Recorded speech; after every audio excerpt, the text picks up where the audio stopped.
Thanks for coming. Thanks for coming out. We're going to be talking about how to improve in mountain biking, and who better to ask than this lineup here.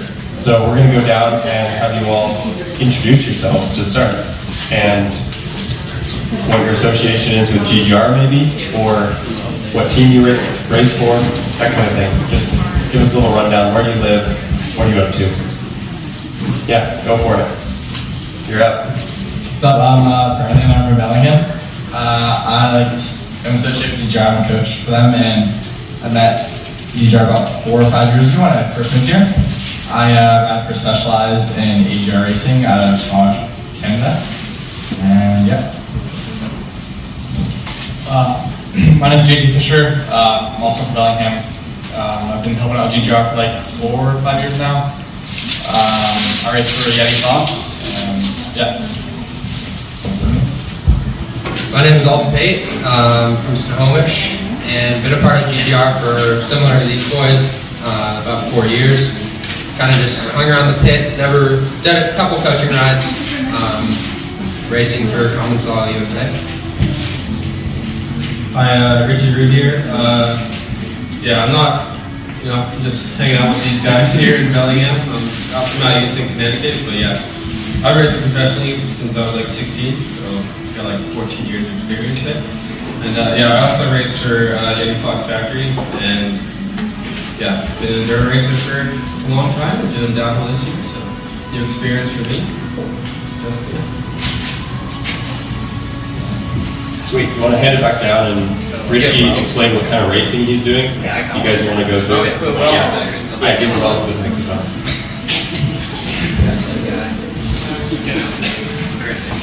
I'm Wells. I've been, working with GGR for the past 2 years. And yeah, I race for, this year I'll be racing for Transition. And of course, just more stuff with GGR. Yeah, been racing I think for 4 years. Maybe this will be coming up on 5. So, yeah. So coming into next season, what race series are you pursuing? So races for next year, in the past I've been racing a lot of enduro, and that's what I started off with, and kind of still where a lot of my interest is. But as I move forward, I'm kind of hoping out to branch into like some of the blind racing style, something like the Trans Cascadia or the Trans BC. But I also want to get a little bit more into the cross country side of things. I did a cross country race 2 summers ago, and I also did a downhill race this past summer, and they're both pretty fun. I kind of found that the XC side of stuff is pretty cool, and some part of the training that we do is pretty applicable to that style of riding, and just kind of having to go pretty deep. So I'll hopefully do a little bit more cross country or cross country marathon, longer format of racing this coming summer. I've been racing for about 7 or 8 years now. I think it's been my 8th year. Previously, I've been racing a mix of downhill and enduro. For the past couple years, I've been racing this style of enduro. This year, I think I'm gonna make a switch to racing mostly downhill, and I'll do some like the Monster Pro Downhill Cups, Northwest Cups, some of the BMEs, Nationals, and races along that such. But yeah. I've raced enduro down for the past 7 years. This will be my 4th season racing enduro World Cup, and so I'm doing a full World Cup schedule, and then just like U.S. national champs, and that's it. Started racing downhill 7 years ago, and then switched to enduro for the last 2 years, 2023 and 2024. Now this year I'll switch back to downhill. Race a Continental Series, do some World Cups as well here and there, and then some of the US stuff. You already said that, Prone? So it sounds like we have a train coming through. Oh yeah. We might have to pause when that comes, but we're going to keep going until that happens. So we're talking about improvement tonight, and over the last few years I've seen, the Fisher brothers, Wells, and Alden go from basically Groms, like you guys, to racing at the world level. and then Richie Root is Richie Root. So I made big improvements. you've made huge improvements. You've got more world titles than a few years ago. I'm just gonna keep talking and see how it goes.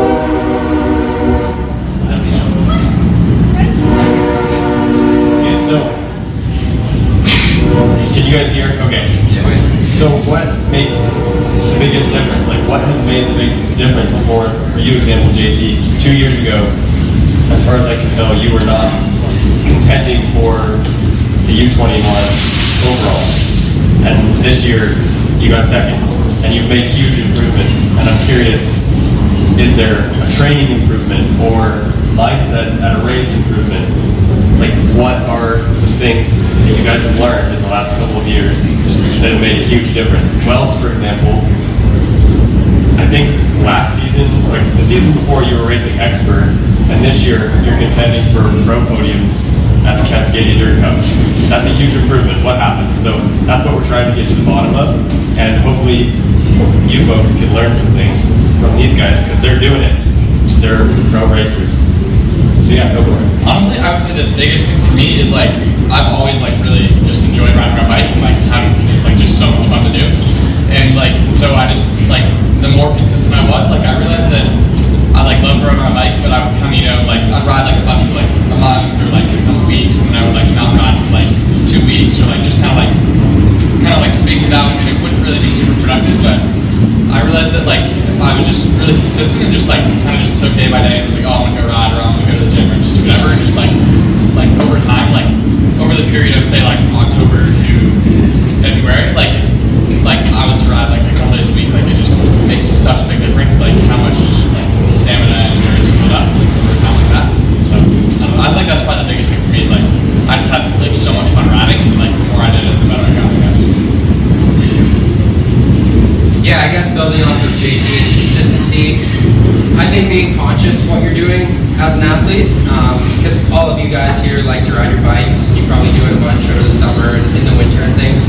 But I think what like changed for us is we all started training in Squamish in like 2022, and before that it was kind of like JT, Brandon, and I would go out and just follow each other and ride as fast as we could, and that was kind of our training, and that's how we get better, which is like, yeah, pretty unstable and not exactly, it doesn't have like a lot of intention when we rode, but I think, yeah, training and just being more conscious of like skills we need to improve on, and just how we're riding, going out with a plan when you go out for a ride versus just kind of going out to ride your bike. Obviously still have fun, but yeah, I think improvement comes with just being conscious of your strengths and your weaknesses and really trying to dial those in, and yeah, make minor improvements every ride you go out on. So, you guys? Sure. Yeah, I guess my answer is pretty similar to Alden and JT because we've kind of been training together the past 3 or 4 years now. So we all moved into Squamish together like 3 years ago, and we all got a coach, and I think that was all of our first times being coached by someone who like we just kind of like Alden said, just followed each other and see how fast we could go, and that wasn't the best training, but getting a coach and having someone to tell us like stay consistent and give us like actual workouts to do and things to, you know, like going out and working on our braking or our cornering or just anything that like we find as a personal weakness, and just yeah, just kind of like finding out like what works for you during the off season, and just keeping at it and working hard. Kind of like what Eric mentioned 2 summers ago, so not this past summer, but summer before it, I was doing my first pro race, and it was down in Hood River in Oregon, and I had no idea kind of what to expect. I knew I was a good rider. This season before, I had finished with 2 wins before going off to school back east, and I went through the race, and it was super new conditions, completely new venue. It was new venues that entire season. In that race, I got, I think, 21st out of 22nd, and I was pretty demoralized. And that season, I decided to just kind of double down on what got me to where I was before. And that wasn't just going out and riding and going out and having fun and trying to win, but it was more about trying to see what I could do to improve throughout the course of the season. So using every race as a building block and an opportunity to learn, but also also to set goals throughout the season. And using that to stepping stone your way through a year really helps, because then you don't really lose as much momentum throughout a season. And even if you are demoralized from a bad result, you still can say, oh, what did I learn? And what can I maybe do before I go to this next race to improve? So those things kind of feed into your off season as well. And as all these guys have said, the biggest theme is going to be consistency. And if you can be consistent, and even if it's one ride a week, that you go out and you have a plan where you either have a skill you're going to work on, or you're going to work on a type of fitness, or if you're just trying to maybe figure out something on your bike because you got a new bike and you're trying to get it set up. But having some sort of intention and consistency and willingness to learn throughout the course of the season and even the winter can be really beneficial. I think that's what worked best for me. I'm gonna hand it down to Richie. So all of these guys mentioned intention and consistency. So they made a shift in, they wanted to do it, they wanted to be better at riding, and then they were consistently going out to ride to get better. And Richie, you've been doing that for quite some time. I'm curious if in just the last few years you've had any breakthroughs in things that aren't just intention and consistency. Because maybe you've got that more figured out than these guys, and have there been any new refinements that you've had in your process? Yeah, I think all the points the boys made are pretty important, because I think, what I find, going out and having that intention of what you want to work on that day and keeping it very simple, is pretty important, just so you're not overwhelming yourself during a ride or something. But I think with being young as well, it's you definitely have to have that balance of keeping it fun and interesting, and having those few sessions a week for sure where you're a little more focused. But I think when I was I wasn't, as fortunate maybe, and went to all this coaching and had great people around me. And I think, the best years were just going to the races during the summer and getting all that experience. Kind of just, having a lot of fun with it and really just enjoying it and pushing myself. And I think when I was younger too, I compared myself to a lot of the older boys, because maybe I was a little quicker and I could kind of roll with them, and that was a great way to push myself. But I think just kind of, appreciating as well, what you guys have here out in Bellingham and the great group of people, and really getting the most out of kind of your coaches and your elders is a great way to learn and progress. But I think for me, racing for, enduro over the past 10 years and doing quite well when I was younger and having maybe some slower years. But I think for me it was, kind of going back to the basics a little bit and working on my form, and I was really focusing on that and breaking myself down a bit and learning what I had to improve on. You can think you're the best, but you kind of gotta be real with yourself and kind of look what you can see and what you can improve on. And that's been quite important for me the past few years, is just relearning some stuff and seeing what I can do.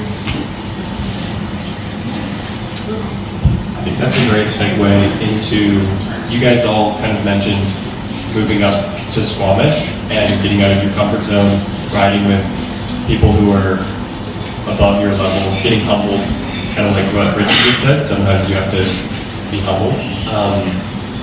I'm curious your guys' perspective on going to Squamish, and then also, do you think in the future it's necessary for these kids to all move to Squamish, or do you think we could establish something here? Because that's the big question, right? Could we do that here? I mean, I think just watching Wells go from the East Coast to the West Coast, that's where I saw a lot of improvement in him, and just exposing himself to new terrain and different terrain. But I think for me, I lived out in Connecticut, and a lot of people were hey, why are you so fast at East? And I'm I don't know. I just kind of applied myself to where I am, and I get the work done where I am. And I think going to Squamish and getting something a bit different is great, but as well, thinking you always need to be somewhere better I think can be kind of negative in your head. So it's like if you can set up a really solid program at home and enjoy where you are and just go along with that and be happy and having that structure, I think is important. And not to get too overwhelmed by, oh man, my buddies are in Squamish doing all this gnarly stuff, I need to be there. It's like, you take a little look back and be like, you know what, I have like a really great program here and we have a great set of trails and just like kind of work with that. So I guess I'll be on the other side of it and be like, you can, whatever tools you have at home are almost going to be good enough. Yeah, I guess for me is I'm in Snohomish, which is like hour for any good riding. So regardless, I'm either moving up to Bellingham or moving up to Squamish. Squamish has always been kind of a place I've looked at, and the riders up there that everybody's going pretty quick, and the trails and riding up there is pretty good. So I think Squamish has like a level of professionalism that Bellingham lacks. A lot of the riders up there are talented and are striving to be in the top of this sport, whereas Bellingham is maybe a bit more of a laid-back, recreational, more for fun. So I think until Bellingham can develop a core base of professionals that are striving to become kind of world's best, I do think Squamish will outvalue Bellingham in that way. But not saying that Bellingham couldn't be that. And then also Squamish has the resources, but Bellingham's got good trails. Sorry, I'm pretty for Squamish, I guess. But no, I think Bellingham can definitely become. It's great trails, great training facilities, and things like that. So, look here for this guy. Yeah, I spent like the past, I guess, this third winter in Squamish. Like, I lived there till just before Christmas, and like, kind of like on the side, there's so many people there who are like so dedicated to being the best. And like, I think for me, like, kind of going back to the thing, like how Eric said that like we've all progressed a lot in the past couple of years. Is like when we first moved, like I said, like we all just like spent a bunch of time together, riding together, and like there wasn't like a bunch of people who were like better than us in Bellingham, so we moved up there, and like just like the talent there is just so insane. Everyone's so dedicated, and like I think that like having like that surrounding ourselves with people who are so dedicated and like going through all the motions to be the best is like it really like showed us what I guess we were all capable of, and I think that's like something that's huge for how much we've progressed in the past 2 years. So yeah, like, I don't know, I think like living somewhere like Squamish where the people are like super fast and like the trails are really great and the community is super awesome and supportive, like, is really cool, but like, kind of like what you said, like somewhere like here, like the trails are great, the community's all super supportive, like I think that like you can really get it done in either spot, like not comparing Squamish to Bellingham, but like I think just kind of what you surround yourself with, honestly. Yeah, I kind of agree. I mean, I go to school full time here in Bellingham, so I don't have the option to be able to go to Squamish. But I personally think that, like, I've lived in Squamish for 2 years, and I also lived here, and I personally think it's really just who you surround yourself with. Like, kind of what you said, like living in Connecticut, like you can get the work done here, you can get it done really anywhere as long as you're surrounding yourself with the right tools and the right people to want to train and go ride your bike and stuff. So, like, I feel like personally here in Bellingham, I've found a pretty great group of people that I get to ride with every day that have similar values and similar ideas of like what training is and how hard we want to train. And so, like, yeah, I think Squamish is really good. It's definitely like some of the best riding in the entire world, like same with Whistler and stuff. But Bellingham has like great opportunities, and really, I guess, I feel like this is kind of like comparing Bellingham to Squamish. I don't know why that is, but like just surrounding yourself with like a good group of people and knowing what you want to do, and I think that's the best way that you can progress is just having like a group of just people who have the same values and that you're just going to push each other. That's kind of how our group has always been, and I think that's like, especially having a twin brother, I think that's probably like the best way to progress. So just get a twin brother. Yeah, that's Sorry. Go ahead. Kind of along those lines, I think that the most important thing, especially when I look at everyone here in the age demographic, you definitely don't need to be in Squamish. I can say it for all of you, the most beneficial thing, probably until you turn 18, is that you all have great parents, so you don't really have an excuse not to pursue doing what you want to do here. They all, as we've seen, get you guys to practices, get you guys to races. So we get to this kind of down the line, I'm sure. But the support group that you have is going to be pretty important in allowing you to at least give your best. And being able to do your best is going to be what ultimately gets you the purpose. Being in Squamish, I've been up to Squamish a few times and have been lucky enough to train, like, I think last spring, and I've been up there a few other times. And it really is great, kind of like what Richie said, where you get exposure to new terrain, and that's awesome. If you want exposure to new terrain too, there are so many great places to ride in and around Bellingham that you can go check out. And whether you're going down there with your friends or with your family, you can get that exposure and get the same stuff out of those, you know, those events and those races without necessarily having to be somewhere else. But I think across the board, that common theme is, you know, for guys our age, being in Squamish means that we without a doubt have access to being around like-minded people, because that would mean being surrounded by one another if we're up in Squamish for a winter. And similarly, there's also those other really high-level riders that even we look up to, and that Richie, of course, competes with, that live in Squamish. So, yeah.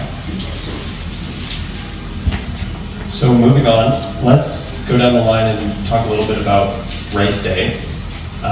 Shifting to just one thing, we're going to try to do this speed round, like one thing that you've developed for your process on race day in the last few years that stands out to you as something that's made a big difference. Like, is there something you do as a warm-up, or something you think about, or just anything really? Like you wear a certain set of socks, I don't know. One thing. Yeah, for me, it's right now, it's having, like, you try to have all of your boxes ticked on race day, but if you can go to bed the night before and your equipment's ready to go and you have all your stuff laid out for the morning, you're not worrying about when I have to be at the race, where we're gonna park, and how much water do I need and how much food do I need. If you have that all set and out of the way, that's one massive thing that you can take off your shoulders. And then from there, it's hopefully smooth sailing. The moment you get on your bike and the race starts and you're pedaling up to the first line, you don't have to worry about much else. There's all the mindset stuff and the physical preparation, but hopefully you show up to a race and all that's left to do is to go out and ride your bike and have fun. So if you can nail the things like your speed round, your schedule, that's all it is. Yeah. That's good, thank you, Will. Like Will said, I think that just kind of having your bike and everything ready to go, so that on race day, you know, it's not someone else's fault or not your bike's fault. It's like it's up to you, and it's like kind of like no excuses. Like that's how I like to think of it, is have my bike ready to go, my kit ready to go, my food, all my stuff, just so I'm ready and just to perform my best. I would say I was wearing the same socks on race day, and then I would close my eyes before I do my run and like tell myself I got this, and then smack my helmet 3 times, and I'm good, and I drop in every time. It seems like the theme here is preparation. I think, yeah, proper preparation before the race. You can go into a race feeling like, yeah, well prepared and confident, and then preparation on race day. So you're dropping into a stage only thinking about just riding your bike, or stage or race, or downhill race. But yeah. Yeah, everything they said I think is pretty important. I guess the more towards like the mentality side, I think when you get to race day, I think however you've gotten there, I think just make sure when you enter the race and you do it, you're happy with how you performed. And you can go, you know, I race by race. It's like everyone, if I'm happy with my performance throughout the day, that's like mostly what I care about, and I can compare the results after. But yeah, that's the major thing, and I forget what I was going to say otherwise, but yeah, being happy with your performance, and yeah.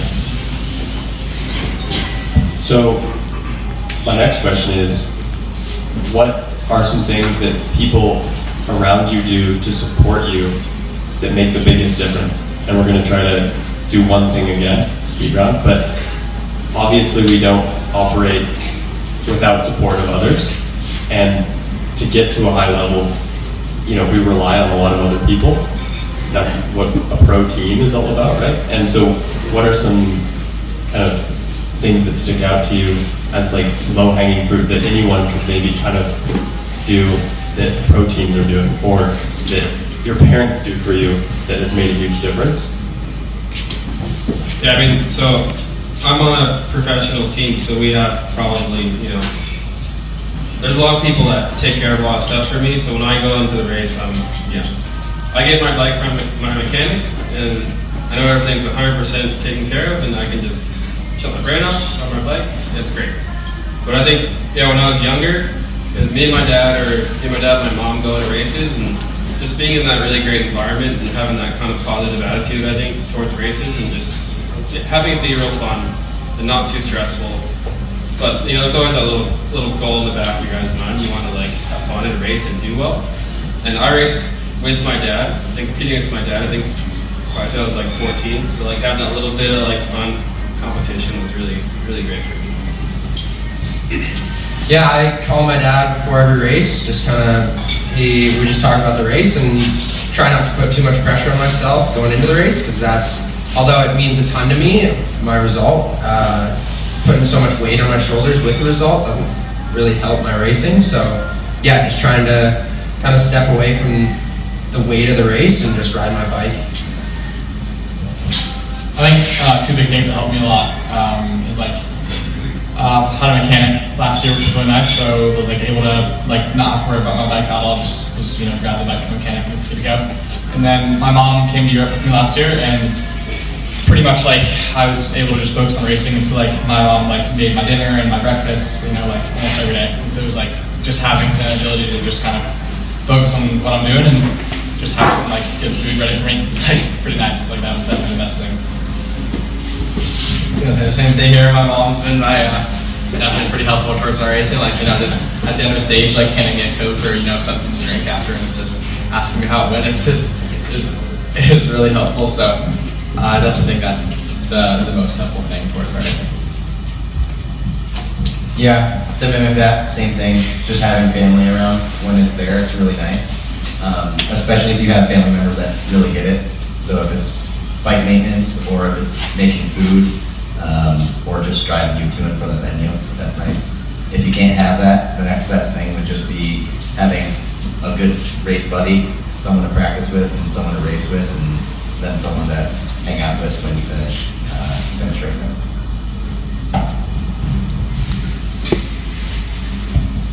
I think we've gone through all the questions here.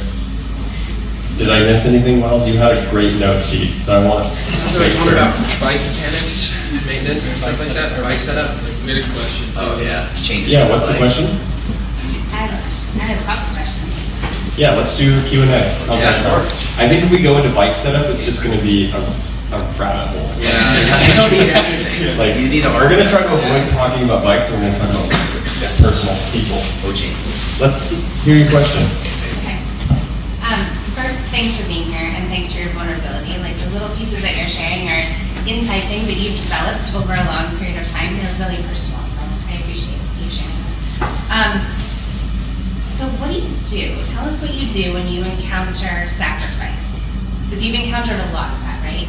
So you have a whole other, for example, group of friends that are like going on an awesome trip, and you've got back-to-back races, and you can't do that. Or you need to work on your bike for 3 days before you race or something like that.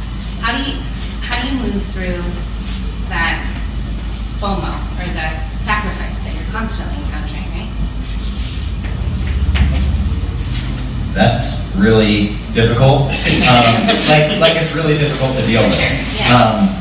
I think starting out, because I did start racing in high school, for me it meant like totally changing what I did. I would hang out with my friends in high school, and we probably didn't do great things. So for me to then start racing a bike, I don't think a lot of people that I knew from high school would be like, oh wow, like that's what you do, and the training, all that. But when I think of sacrifice, I think of it now more as a choice and just choosing to do what I want to do. Because if I truly do want to be out there racing and being my best, if I know that working on my bike is going to help me race really well and do my best, then that's a choice for me I'm willing to make. It doesn't really feel as much like a sacrifice anymore, but definitely starting out, it's hard. You just have to think kind of, what do you really want? Yeah. Yeah, definitely agree. It's pretty annoying. Like, all my friends are going skiing today, but I gotta go work my bike or go train. But I don't know. I think at the end of the day, it's like really what you want to do. It's like, yeah, going skiing or going whatever is gonna give you some short-term satisfaction, but you're gonna wake up the next day and be like, God damn, like, I really wish I did that. Or you're gonna like go to that race, you like your brakes aren't gonna be working. It's like, oh shit, I really wish I had done my brakes. Or I really wish I did that. So it's just kind of like, I always try and think of like, oh, like how is my future self when I'm in this situation where like this FOMO would be like, where the ultimatum I'm at is gonna give me like, I just lost my train of thought, but yeah, it's like, I don't know, like, sorry, but sorry, yeah, it's kind of like, I can't think right now. Yeah, it sounds like you're focusing on like delayed gratification. Yeah, delayed rather gratification. than immediate. Yeah, it's like, yeah, like when I get there, I'm gonna be really thankful for what I did or like that preparation I made. I think it's gonna be worth it because at the end of the day, like, yeah, that other thing is fun, but when I'm there, like that's what I really wanted to do. Like what's up, like what was I doing? You gotta have your priorities straight. So, yeah. Yeah, I don't think like for me, it's like not. It's like starting to become like more like this can be my career. So it's like for me, it's like I feel like it's definitely like more important and like I'm like I don't go to school or I don't have to work, so I don't really have a whole bunch of sacrifices, and I'm able to do like to train pretty much every day, which is like super nice. But I do have some sacrifices I have to make, just like hang out with my friends or going on cool trips, kind of like you said. And I feel like kind of like Brandon said, like sometimes you just like you gotta do it, like and it's like sometimes maybe it might not be what you want to do just because like, oh, like going skiing, that sounds fun, or like, oh, like going camping for the weekend, like that sounds pretty fun, but like it's like sometimes you just gotta get it done. I mean, not that you guys are in that situation, and honestly, like having fun is like such a big part of it. Like when you're younger, I feel like it's like super important. So like yeah, like sometimes you just gotta pick your battles a bit. Quick question about that. Is there kind of a timing aspect? Like if it's further from the races that matter to you, are you more likely to be like, yeah, I can go skiing, this is cross training, Is that something you guys think about? Yeah, definitely. Like I would say, like it's February now, like we're getting close to the season. My first race is in like probably like 4 weeks now. So like I would definitely say like I've been kind of struggling with the snow recently. Like I went skiing like yesterday, the day before. It's like, like probably should have stayed home and sat on the trainer, but like try like I don't know. Like I would definitely, it's like as Eric said, like getting closer to the season, like during race season, it's like the amount of sacrifices I make is like pretty close to zero. Like I'm like almost always like just like making sure I get what I need to done. So. Yeah, I don't think I've ever really looked at it as a sacrifice, like I'm missing out on something. It's more just been like, I'm passionate about this and I'm gonna it's a part of the process to go and train and to go ride or work on my bike and things like that. So I guess the alternative of training or working on my bike has never really been something that has interested me too much. Like I'm just part of, I wanna strive to accomplish my goals and dreams, and that's kind of my main process, my main focus, and that's all I really care about for the most part. And like, I do school as well, and I think that's I think it's fully manageable to do on the side with training. But I think there's been times missing hanging out with friends and things like that, but for the most part, these are all my friends, and we can all hang out while training and things like that. So, and everybody I surround myself kind of have similar goals.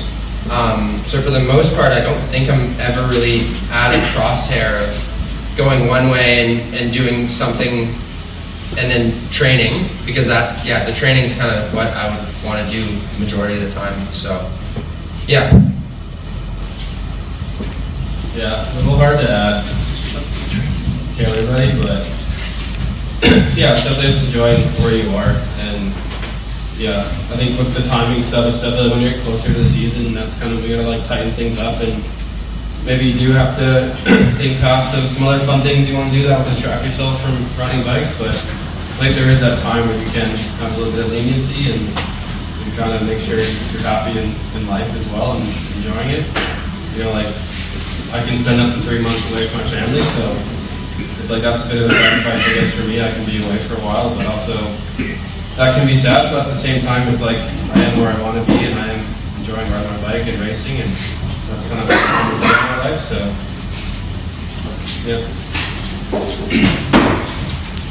How many, I don't know how to work this thing. How many questions do we have? We got 1, 2, I could add a few. 3.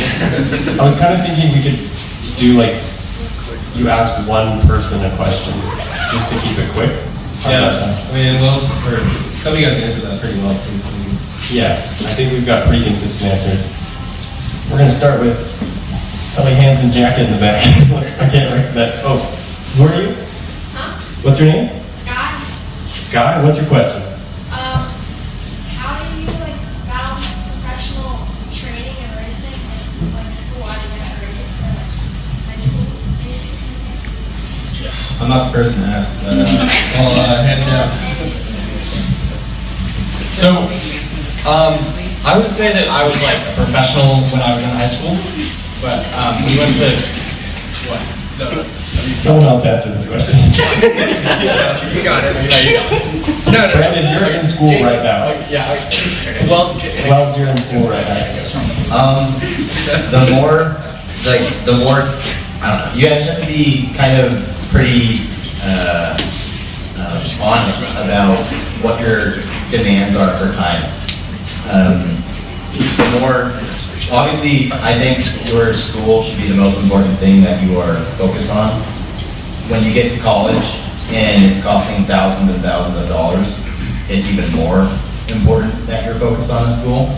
But your training can be a really, really important thing to provide you satisfaction, because sometimes school is just school and it's really not that fun, and it can just feel really tedious when your class is 5 days a week and it's really hard.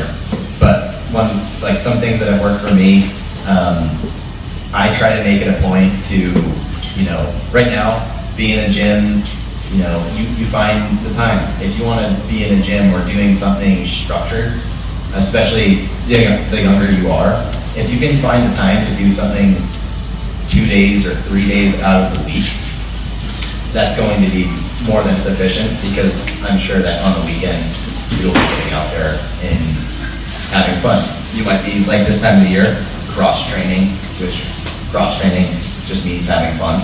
And that means going skiing or hanging out with your friends and, I don't know, just doing fun stuff. When I was in college, and, well, not really in high school, but high school I was going to the climbing gym a lot because it's dark.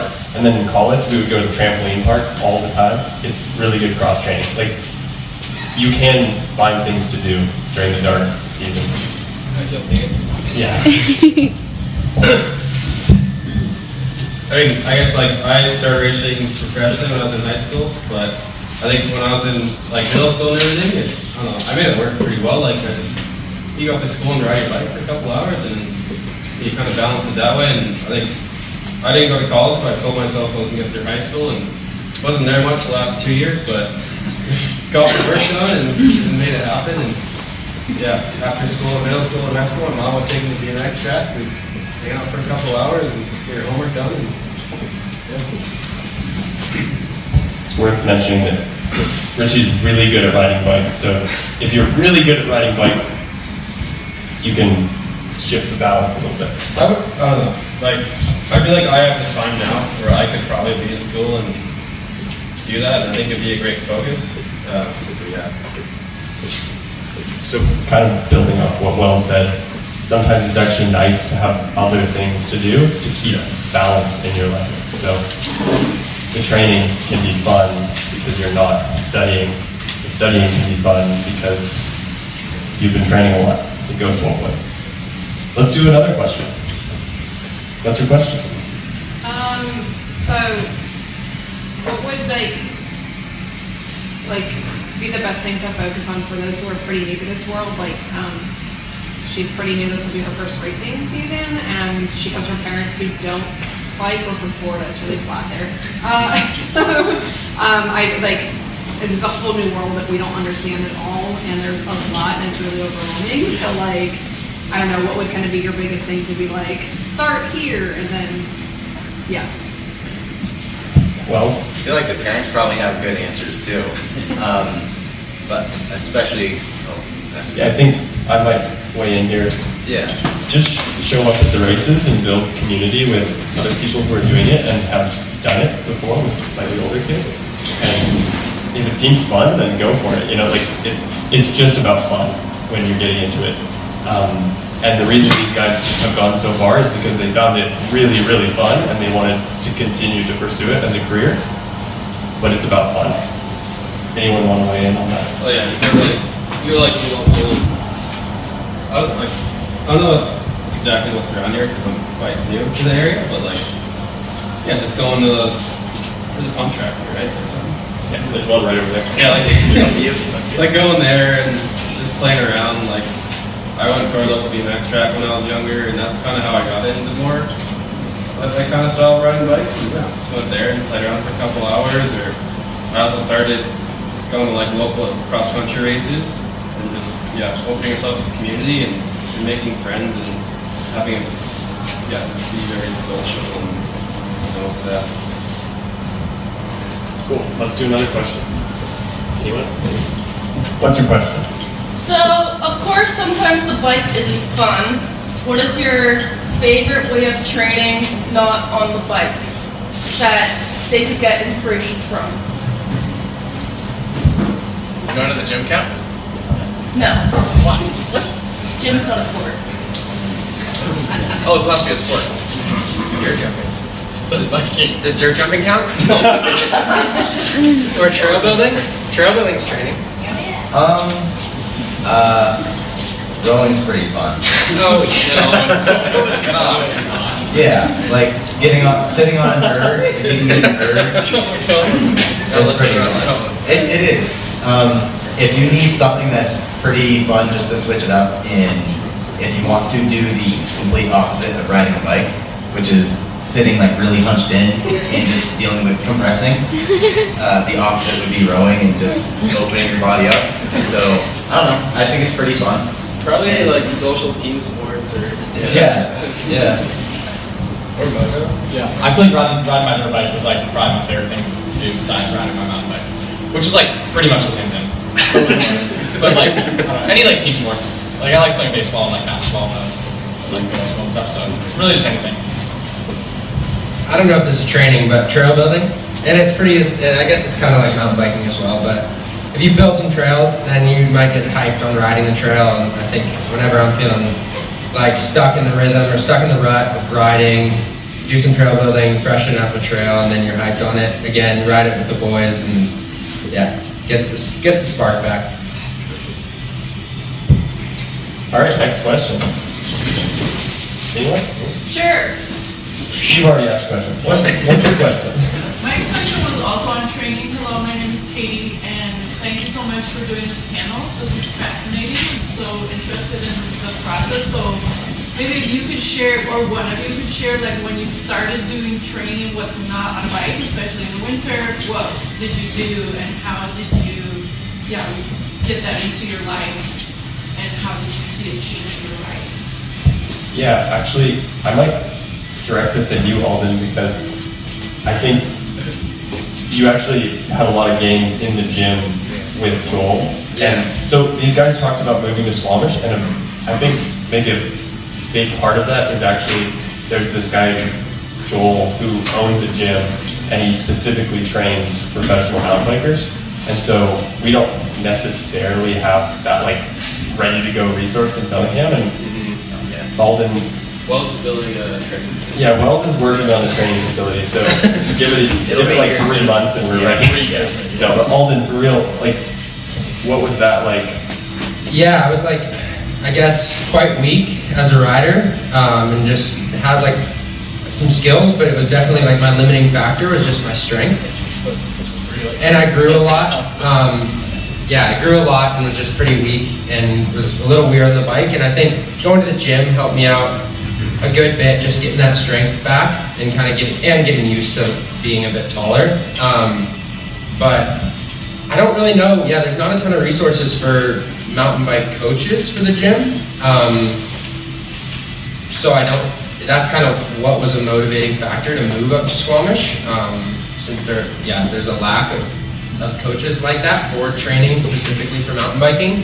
But I think any gym, even going to the gym and doing a basic workout and just getting stronger in general while maintaining mobility and things like that will help you on the bike, and you will notice it, being able to, just being resilient to crashes, because injury is such a big thing, and managing injury is such a big thing in the sport.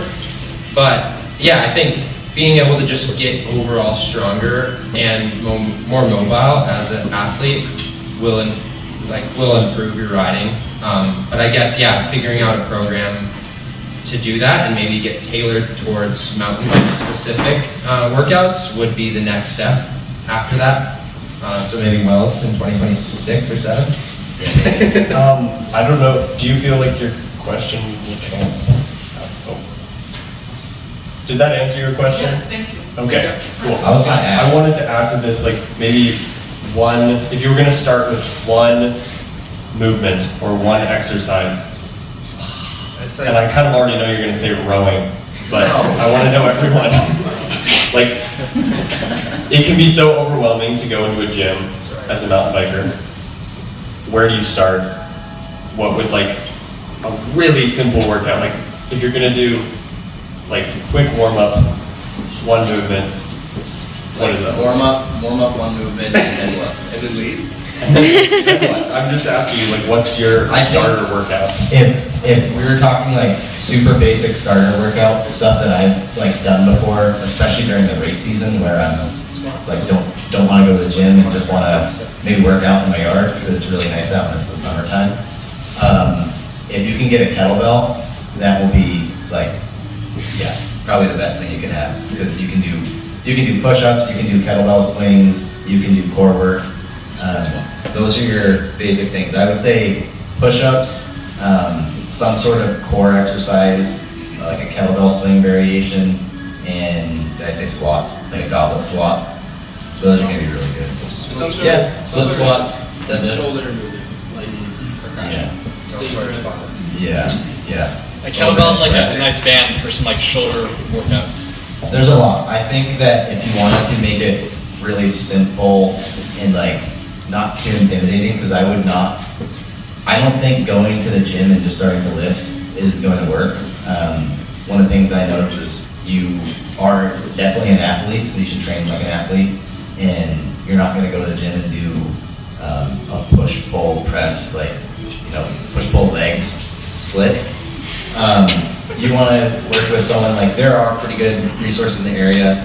I think that the person that's bringing to my mind would be Brian Ingalls, so like Trailhead Athletics, because you need to be able to move. It's not all about just being strong. It's about being able to move too.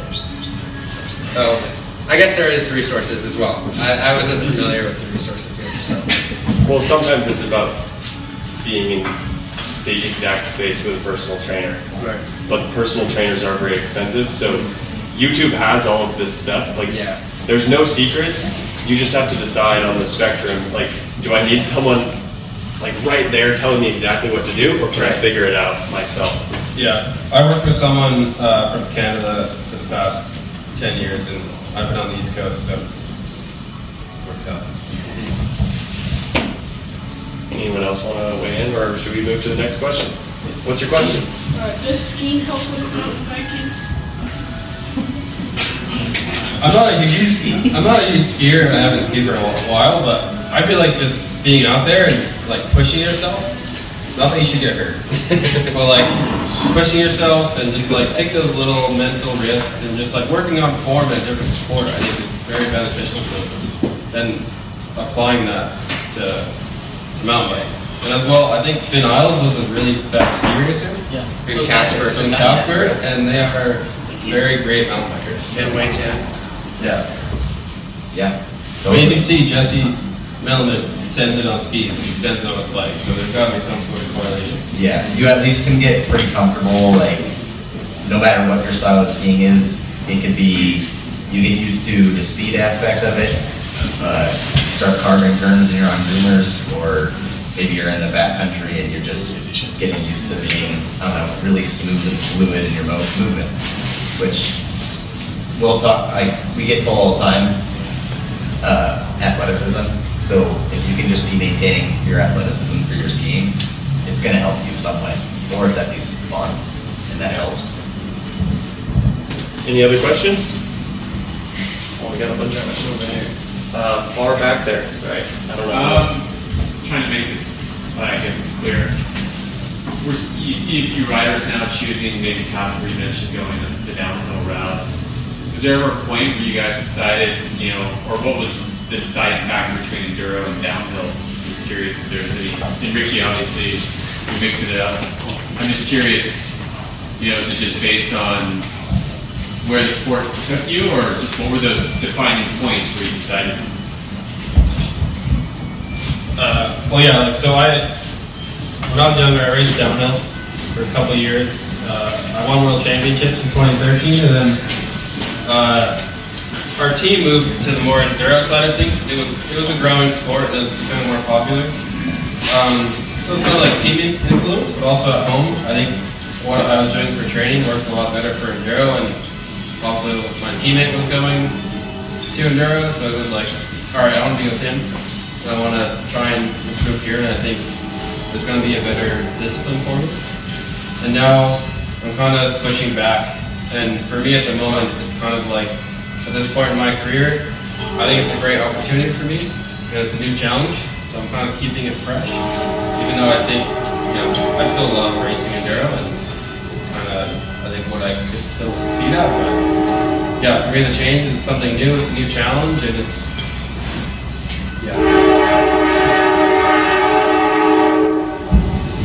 Keep talking, I don't care. The younger you are too, like, the pressure there is to decide.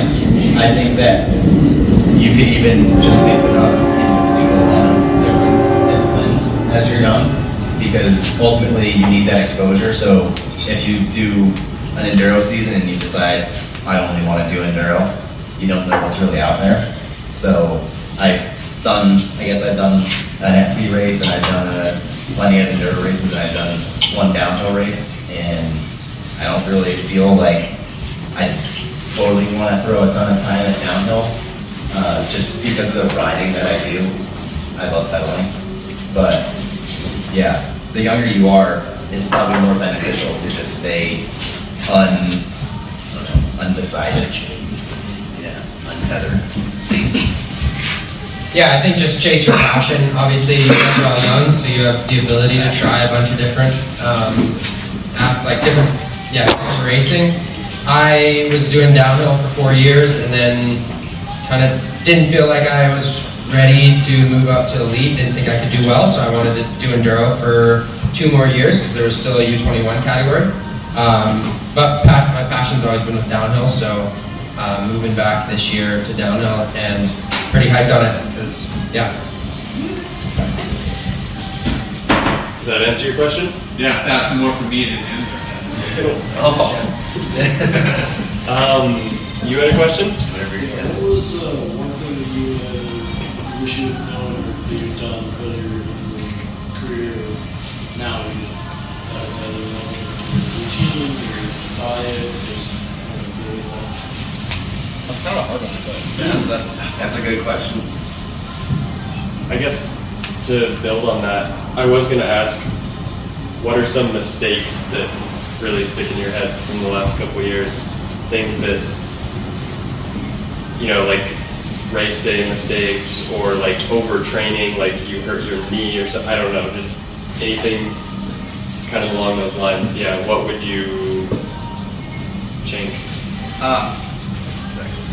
I used to get injured a lot. I used to crash quite a lot. I broke my collarbone 3 seasons in a row and got surgery 3 times, and it was not fun. So I'd say the one thing that I would probably say is maybe just have injury prevention or like self-preservation in your mind. Like just kind of relax a little bit. Like I really love biking and I get super excited sometimes, and that kind of just explode. So like I'd say maybe just kind of like relaxing a little bit when you're like really excited, and so you don't hurt yourself. Yeah, well, I think I'd say.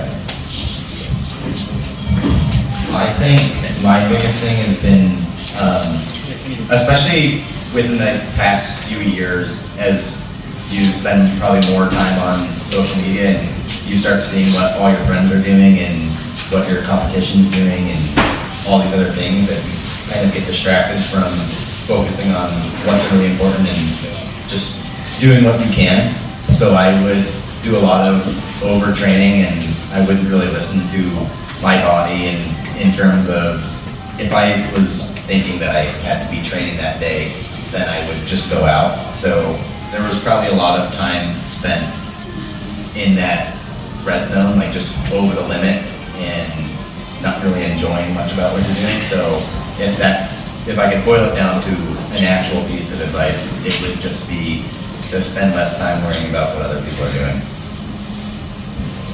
I think I'll just add, like, I think when I was younger, even like not too long ago, I was maybe just not as focused or organized as I could have been, and over the past couple of years, you realize that like, oh, I can be pretty organized and just kind of make sure what I'm doing is high quality. And I think just, yeah, focusing on that and like making sure what you're getting done is going to be beneficial to your goal, I guess.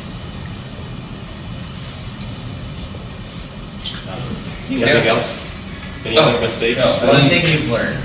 Also, I think too, just like taking notes and like keeping a good record of, I guess, how you feel, kind of like how you feel throughout the year, and just having, yeah, and like taking notes on your bike setup, and just, you know, making a good kind of notebook for yourself, and going through that, and just having all those like records down, so you can go back and look and see where you were a year ago or 2 years ago, and I think that's like something great to have for yourself. I would say one thing that I guess, you know, like up until like say 2 years ago, I would say I'd like, kind of on the flip side of Wells, I would say I didn't do enough. I like felt that I would be training hard and stuff, or like doing a lot of stuff, and I just like, was not. Would like go to races and be kind of stoked. And, yeah, so not on the flip side of even training, but like just kind of felt I was doing much, but I would just like go out and ride with like no purpose, and just be like, yep, ready to go. Was not ready to go. And so we're kind of running into, okay, so how do I know what's too much and too little training? And we've got a lot of resources with the team. Just ask, ask someone. Or like, you don't have to blindly figure this out for yourself. Like, that's why we're a team. Just want to throw that in there. Yeah, I guess I'm still struggling with this, but I would always just put so much pressure on myself to perform for a race. Like going up to the off season, we'd all be riding together and speed would be there. Training mid-season, speed would be there, but I would just be putting so much pressure on myself and so much, like I would have so much importance going to the race. Like this race means everything to me. I have to do well. I have to prove myself. And putting that stress on myself just like made me perform worse. Whereas I think you could just relax, go into a race, and just trust your riding, trust your preparation. At least for me, I guess this is all quite personal, but I think because JT puts pressure on himself and then does better, whereas if I put a bunch of pressure on myself to perform and prove myself and make all the money and resources and time I put into it, kind of make that, I guess, worth it, I would perform poorly. So. Yeah, but that's personal to me. I guess you got to figure that out as you race, if pressure helps or if it doesn't. So. Yeah, I think this is great. We've had 4, 5 different answers here pretty much. So it has to be something you have to figure it out yourself. There's a process, right? Like you can't take any shortcuts. Would you agree with that? Yeah, yeah, and just being aware. Like you're just cognizant of how you feel, and I guess that ties into writing stuff down after a race. It's hard to remember how you felt after a race 2 months later, but if you're writing it down, how you felt, how you performed, how you felt after, how you felt even going up to the race. If you're writing that stuff down so you can look at it in the off season when you're training, I think that's super important. Yeah. So I think, in my mind, I'm starting to summarize here. At the very beginning, we were talking about intention and consistency. Intention and consistency, and what I'm hearing now is like, you can't have consistency with no intention, and you can't have intention with no consistency. Those were kind of things you just said there. Yeah. So if there's one takeaway for you guys, consistency and intention, and they have to work together. Yeah. Let's do maybe one more question. Does that sound good? I mean, we can keep going all night, but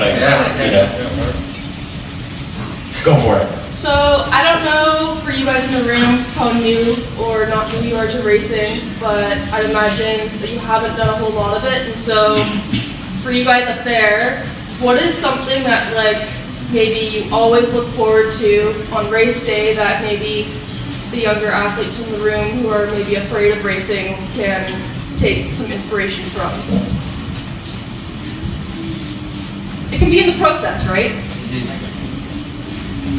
I'm always like super nervous, like kind of like all of a sudden I put all the pressure on myself. I think everyone who does, like we all train hard, want to do good. But I think that one thing I really look forward to at the end of the day is just kind of like completing that race, like and like make it through the race. Just know that I like survived and I did the best I could. You know, like results aside, I think that just trying your hardest and just being like thankful that you're able to go race your bike in a cool place and you're riding bikes having fun. Yeah, just kind of enjoying it, being thankful that you got to race. It was fun, and no matter like the results and stuff. Yeah, being present and just you're ultimately out there riding your bike, so that's just you're doing just remembering that you're doing what you wanted to be doing, and you can just release the pressure between your stages or between your runs if you just want to think. You're on a really big bike ride for those enduro racers, and for the downhill guys, you know, you're just about to put down some really fast runs, and that's what you like doing anyway. So that's nice. But if I were going to say that, what the best part of a race day is, it would probably be finishing the race and just being done, and then you just get to hang out, and that's a really good thing. I think I just look forward to every new race is a new opportunity to kind of prove yourself, prove all the work that you put in the off season to get a result, and just new opportunity to race your bike, and I guess that's the answer.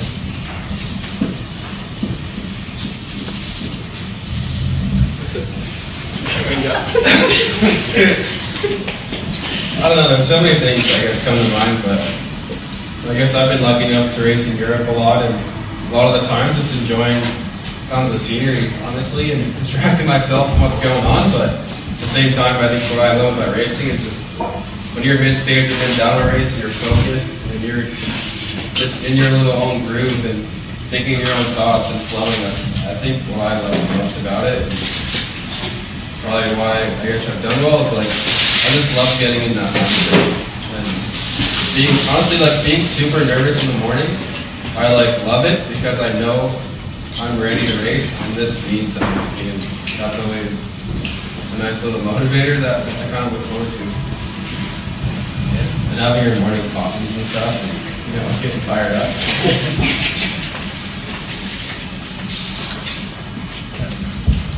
Any other questions? I have one.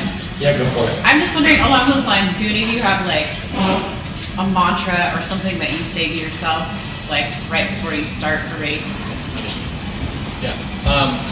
I've done this a lot. I'm sure it's Alden Pate mantra thing knows very well, but I always close my eyes and just take a few deep breaths and just tell myself I got this, and then I would smack my helmet 3 times before I drop in, and then I don't know why. I've done it for a couple years, and it seems to kind of work for me. You guys ever talk to yourself in a run or a stage? Yeah. Sometimes when it's really, really hard. Sometimes if it's a really hard climb or it's a super physical stage and I just it really hurts. I just tell myself I got this, or just send it. It works, I guess. It sounded like you did. No. Do you talk to yourself on a stage? I do, yeah. Cool. What do you Like say? super, it could be anything. Sometimes it's super random. I'm like thinking about dinner or something, and it's like singing to myself. Yeah, I'm singing. Yeah, I do. Honestly, actually, I do sing a song like a lot when I'm racing because I feel like it like helps like Richie kind of just talked about like getting like that like flow state. I feel like that's like one of my favorite things about racing is like being able to like just like you're like thinking about nothing but like so much at the same time. Like you know where you're just like driving and like not thinking about anything, but like I'll be like singing the song that I heard earlier, my ledge or something.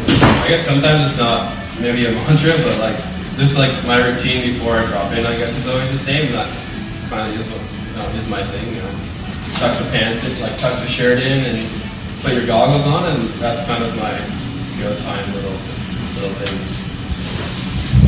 I think a really good thing for especially younger people, and if you don't have anything, is having like a pre-stage checklist, which is something that I was told really early on, and it's really good because at the very least then you can, so what it involves, it's like making sure that your bike is set, like your bars are straight. You might have crashed in the last stage and not realized that your bars are turned. Just making sure everything's straight and right, making sure you can get into your pedals, putting your bike into a good gear to drop in. That's something we'll work on with you guys, with, you know, starts being the proper gear.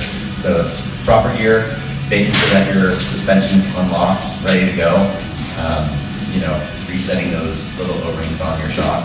Just little things like that. And then if it helps for you, taking some deep breaths, like breathing really deep into your stomach and just calming yourself down. And yeah, I think if you could have a mantra, definitely try to figure something out, and you'll find something that works for you.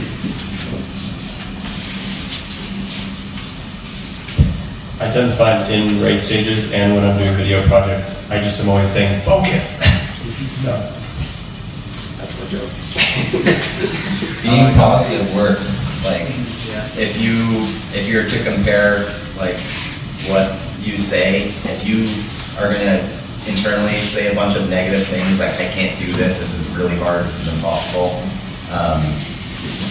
you would be correct, and you probably won't get it done, at least to the best of your ability.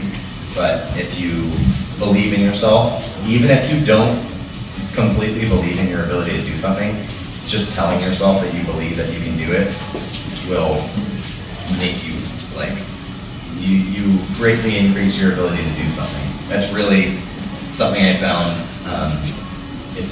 I kind of found it out more so with like going to the gym and with lifting weights, or with doing like the training and interval stuff, because that's a lot harder sometimes than racing. Racing seems like it just happens, you just dig. But yeah, definitely works. I want to transition into, I guess a big word would be like ego, but like getting humbled and having to break through to another level. Like, what's your mindset when you notice a weakness, and then how do you approach shoring up that weakness? Like, have there been any skills that you've been in denial that you needed to work on, and then you finally, you know, gotten over it and actually worked on it? Like, what are some skills you've learned in overcoming your ego and saying, oh, I'm not actually the best at this, I guess? One thing for me, which I try to pick up in the fall now, is like just at least riding flat pedals for a little bit, because when you race a ton on clipless, and you've probably been riding like me, I was riding clipless for a really long time, just almost from the start. So that's a really good way to relearn some things. So I think if you can find a weakness, whether you find a weakness or you have a good coach that points something out that you can work on, then just trying to say, okay, like say Eric points out for me, like, you know, you need to do a better job with applying hand pressure when you're turning. And I go, well, how do I do that? Like, what can I do to work on that?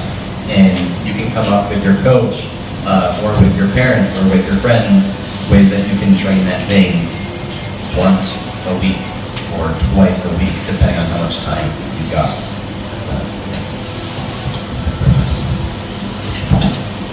JT's wondering the question again?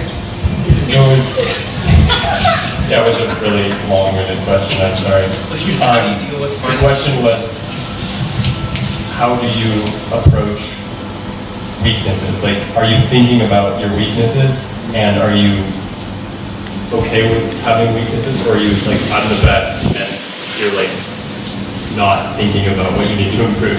I guess like going back to earlier how I said I felt like I wasn't doing enough training when you asked that question. I would say it's one thing I've always struggled with is like fitness and racing. It's like that's something that's always I would say definitely been like a weaker link of mine.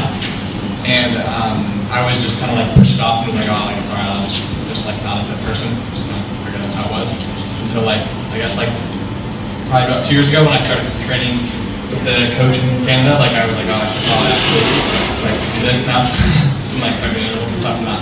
Like I feel like once I like actually like kind of tackled my weakness, I realized that I was actually like not. It was like actually could be one of my strengths.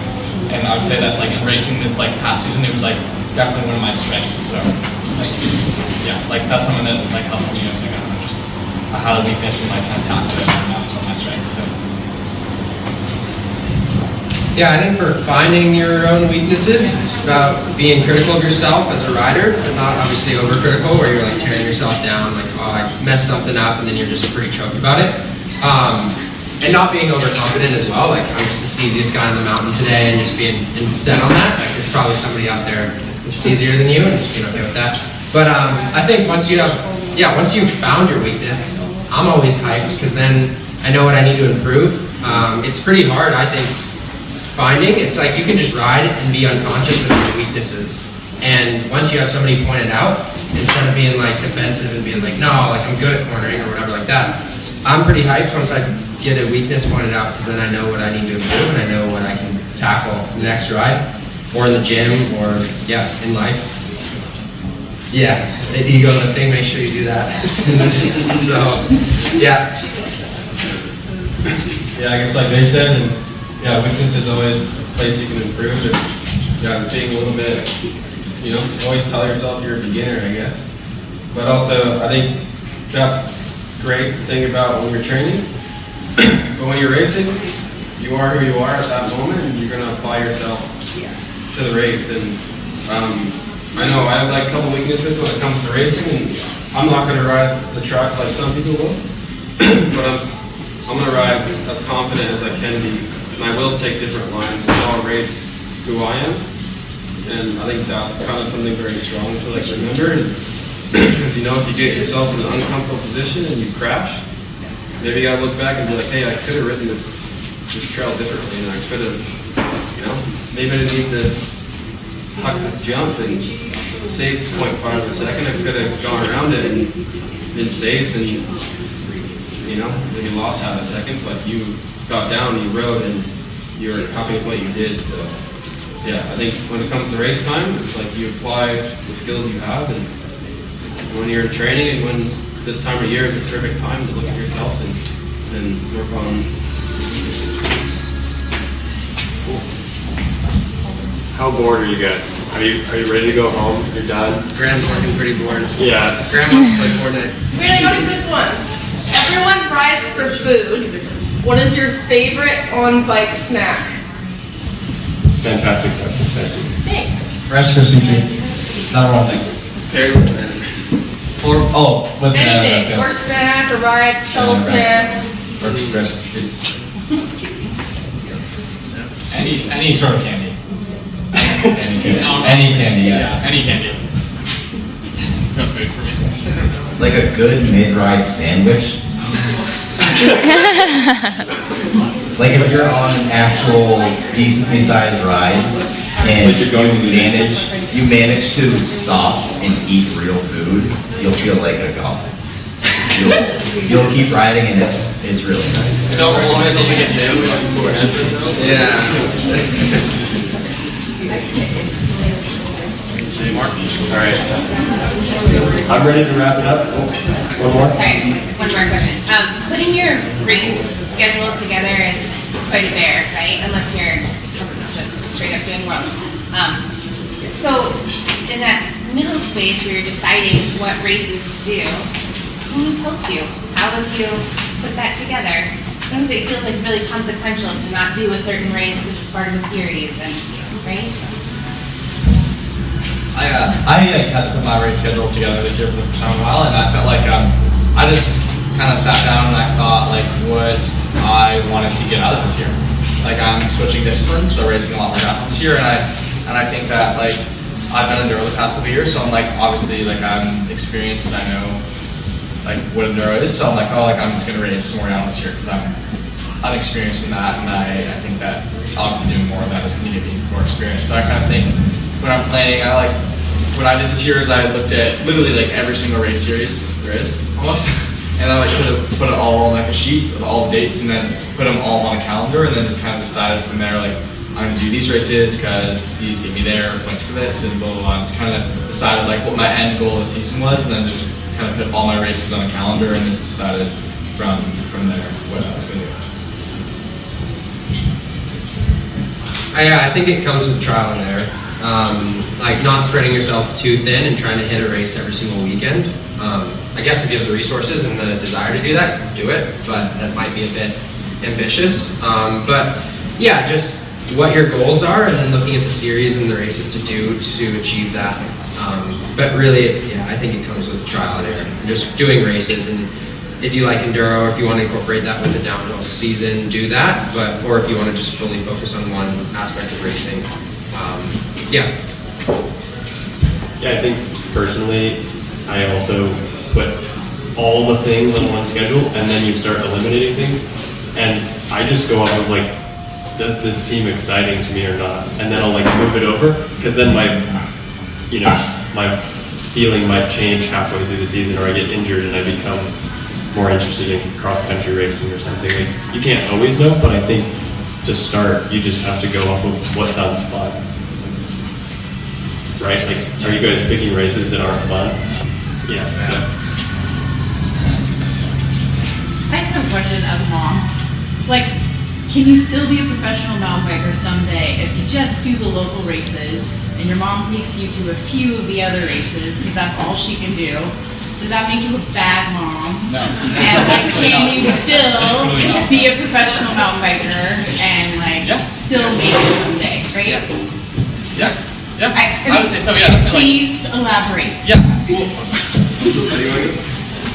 yeah, sure. I guess I can.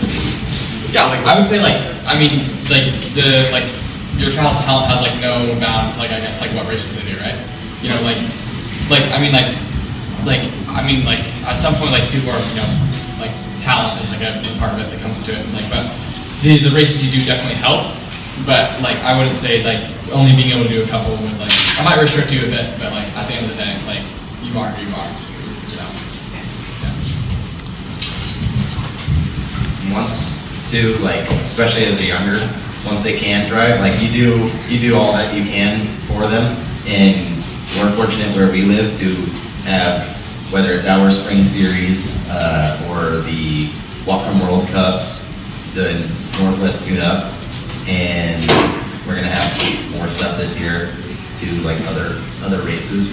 So there's plenty of stuff that's local, and ultimately your goal, like the younger you are, you just want to go out and do as much as you can and try to learn as much as possible and have as much fun in the process. And then one day you'll get to go drive to your own race with your friends, and you're gonna get to see all these cool new places, and that's where you'll really start to maybe learn a bit more and start to push yourself a bit harder. Thank you. Yeah, I think weighing in on that, like I didn't get into mountain biking until later in high school, and my parents like aren't mountain bikers. They, were supportive of course, but we didn't have the time or the money to like go to very many events. And I didn't really get into it more until college even. And you can like there's always time if you're passionate about it. I don't think like as long as you live in Bellingham and you have access to Galbraith, like there's going to be the tune-up race here, there's going to be the Walk-On World Cups, and you're going to have the opportunity to compare yourself to some incredible riders. And then once you're in college and things like that and you're still passionate, then you can take it from there. Okay, thank you. I appreciate that. we also look at like going professional as just racing, but nowadays you can definitely go pro in more than one way. Or get recognition. Yeah, right. Even going pro, like it depends on how you define it. If it's pro is like you make a living off of it, then I'm definitely not pro. But I think if you're talking, you know, getting support, getting recognition, being in Bellingham, there's a lot of people here that pop up on your social media feeds that they don't race and they reel in a lot more with their biking and they get to do it for a job all the time. Yeah, man, I don't know if it counts as local, but I raced in the Northeast until I was 15, 14 or 15, like doing all the local stuff. It was like 34 hours away. Like I came out right, so like, yeah, I mean that was probably like the best part of like my youth, I guess, was doing all that stuff with my parents, and yeah, that kind of I guess shaped me to who I am. So. All right. Well, let's give a round of applause for our panelists.